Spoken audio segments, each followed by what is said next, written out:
Hello. This video will see us covering over 200 miles on Lake Superior today. This is the longest distance I've ever covered in a day on my Ranger Tug.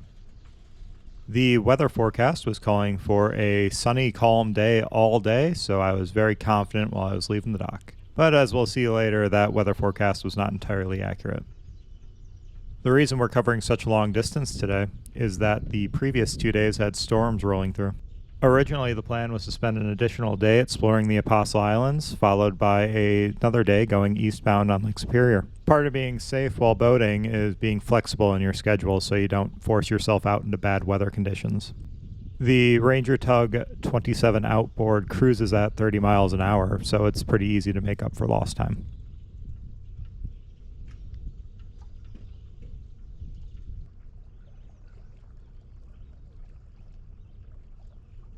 Before we head back out onto Lake Superior, we need to stop and refill.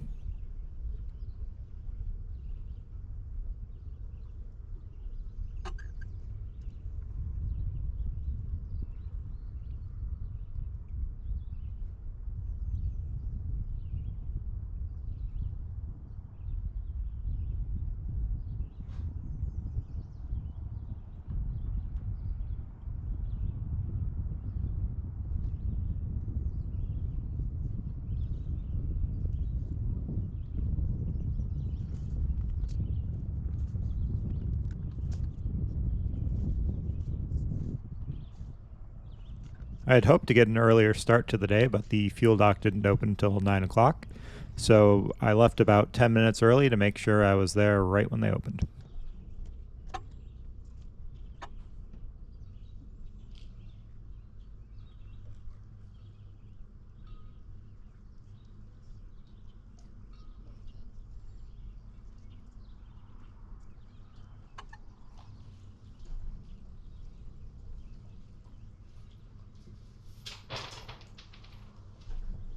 I took this trip in 2022, and I'm sure as many of you remember, the gas prices were quite high.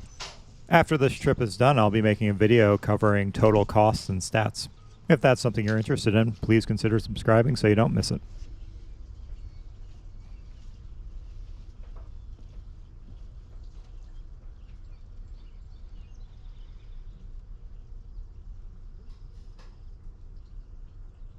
The fuel dock was at Pikes Bay Marina, and it was the fastest one I've ever been to. They must have had very up-to-date equipment because my gas tank was filled in just a few minutes. They also had a suction cup for their pump out, so it didn't even need a fitting and was equally as fast.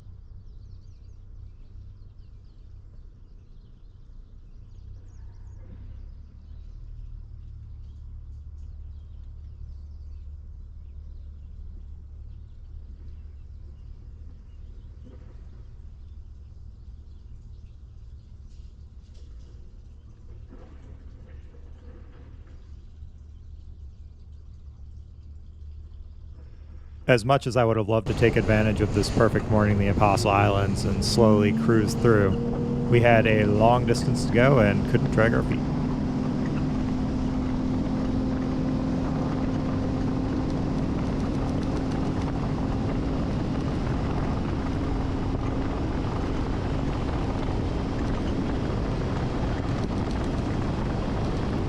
As the morning went on, the weather conditions kept improving, making me very optimistic for the rest of the day.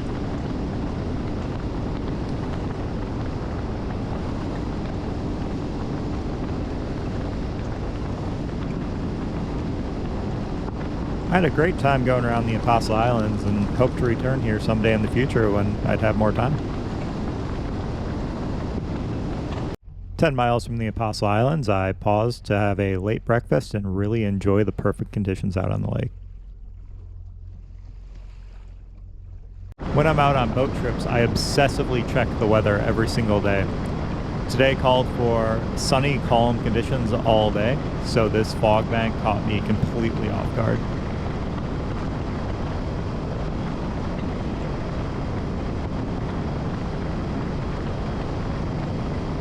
It doesn't come across very well in the video, but there was about 1 to 2 miles of visibility here. That, combined with the radar, which was on at this point, meant that the boat could continue safely at cruising speed. We were also 20 miles offshore, so any fishing boat in the area should appear on radar, but I was keeping a very close watch since I've been surprised by very small, low-profile fishing boats out in fog before.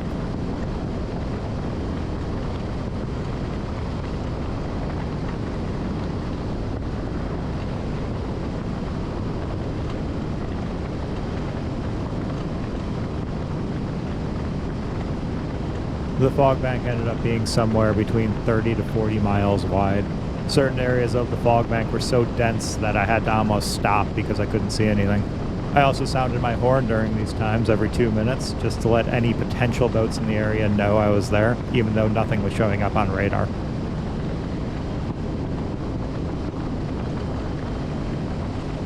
After emerging from the dense fog banks, it also ruined the video.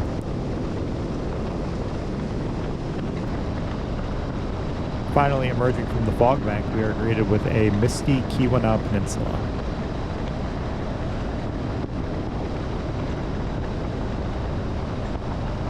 So far today, we have left the Bayfield area, gone through the Apostles, and crossed over to the Keweenaw Waterway, which is about the halfway mark.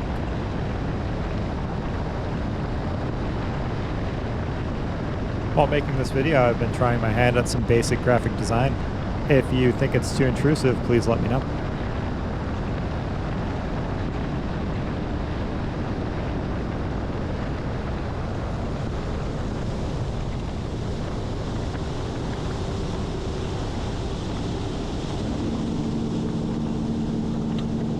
I paused in the waterway in order to check the forecast again.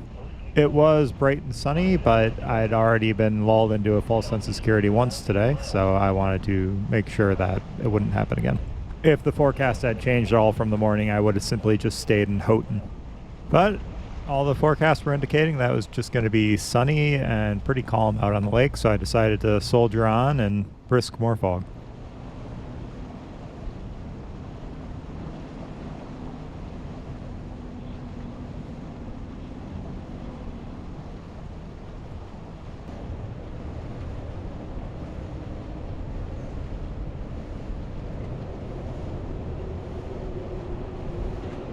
Last time we were through here, I forgot to record going under the bridge. This time I triple checked to make sure. I really do enjoy going underneath bridges, so I usually slow down and look up through the hatches as I'm going under. Unless you're going through a big city like Milwaukee or Chicago, cruising around the Great Lakes, you will not encounter a lot of bridges.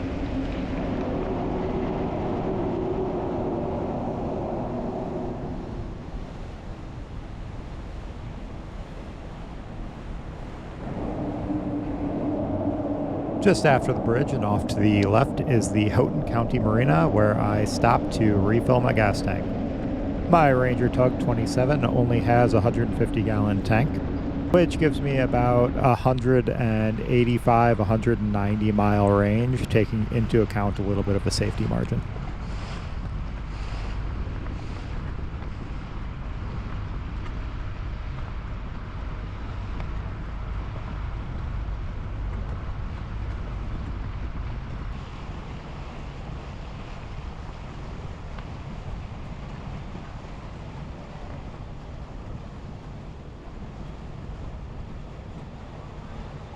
It was such a nice day that when I got to Portage Lake, there was quite a lot of other activity.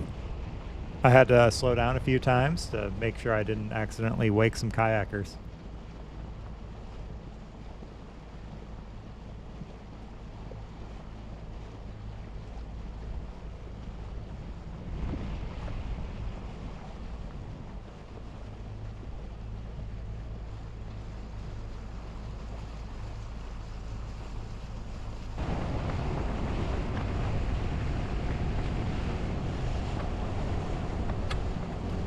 When I'm out, I do try to be very conscious of what effect my wake has on other people.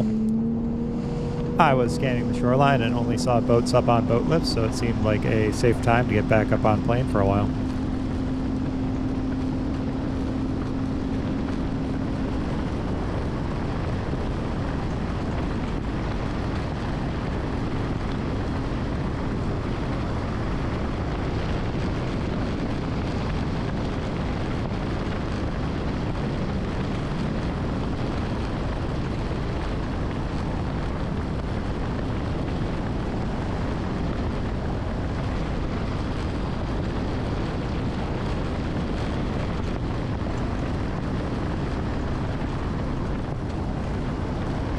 I decided to slow down and get back off of plane because I saw a few boats that weren't on lifts and I was worried about damaging them on the pier since I had to go so close to stay on the channel.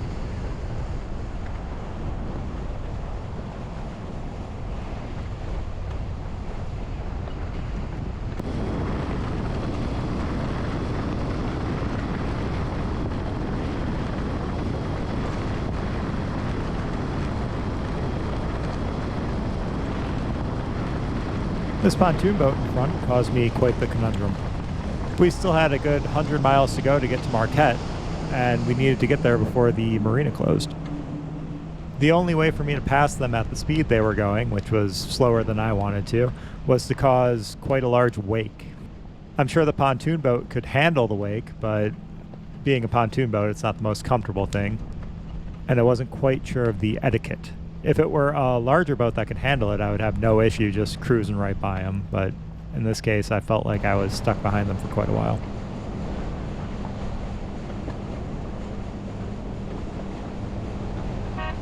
I got a friendly toot and wave from the passing tugboat going the other direction.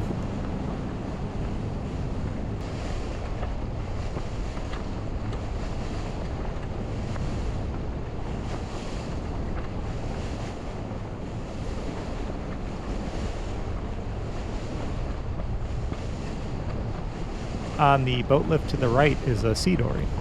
I quite like those kinds of boats, and when I was originally looking for a boat before I settled on the Ranger Tug, the sea dory was on my short list. It's hard to find them for sale though because they are so popular.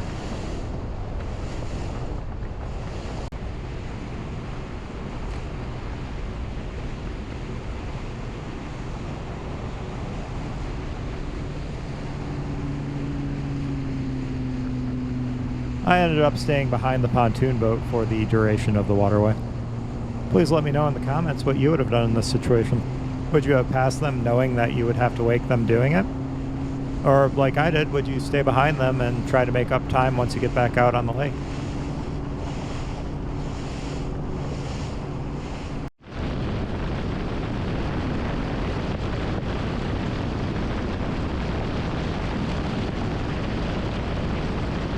Now that we were back up at speed, the GPS gave an accurate time estimate. Using that, I called up the Marquette Marina and let them know that I'd be cutting it close but should be making it. As long as you communicate with marinas, they'll usually work with you the best they can.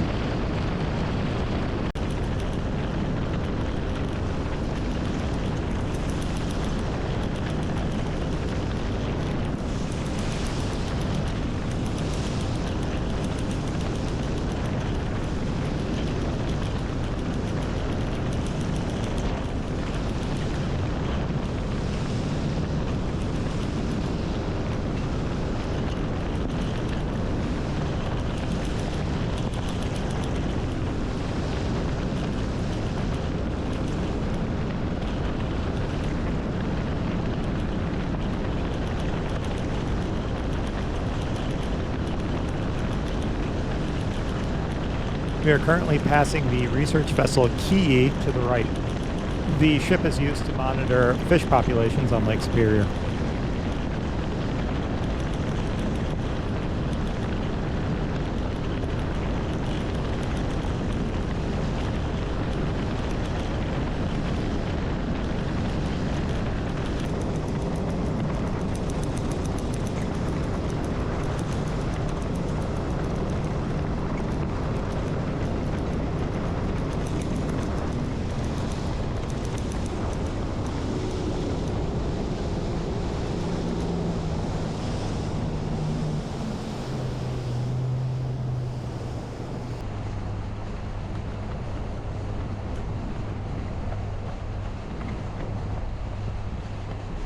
We finally are able to coast into Marquette after a very long day.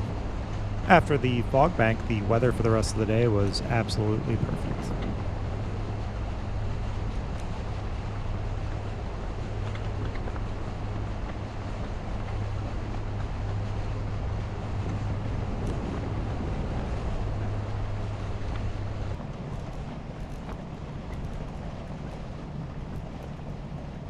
Marquette Harbor has a giant structure in the middle of it, which is an old ore dock. Great Lakes ships used to be able to pull alongside to it. Big chutes would come down and fill it up with iron ore. There used to be a big set of train tracks heading all the way up to the top of it. Now it's just a relic of the past.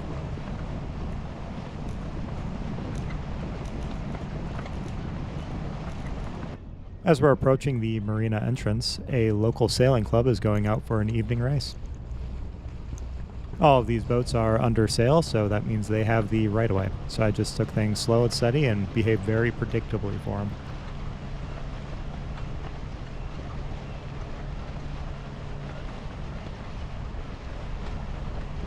The only other time I've been to Marquette was on this trip when I stopped for gas on my way through. It turned out to be a very pleasant city. Lots of local parks, some bike trails, lots of stuff to see and do.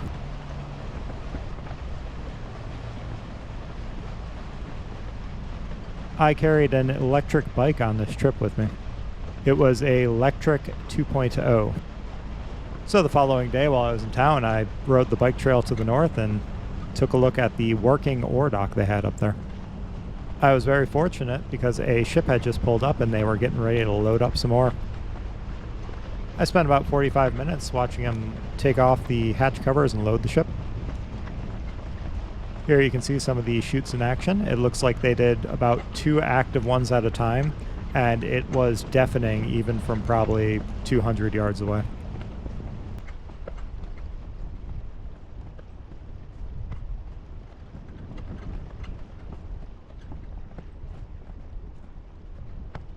The boat to the left here was the first time I ever saw Starlink in 2022. That square panel up on the bow is the satellite dish.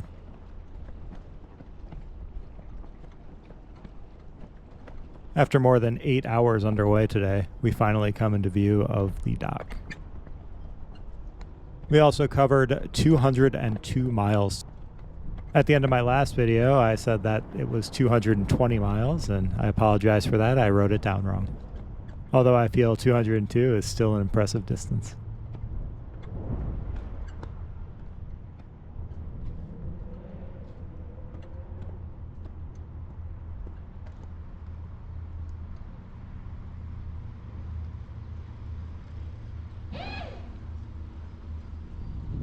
We're going to be going a shorter distance in the next video, but we are also going to be going by some of the most stunning shoreline in the entirety of the Great Lakes. Then we're going to be stopping in a small town. If that's something you're interested in seeing, please subscribe.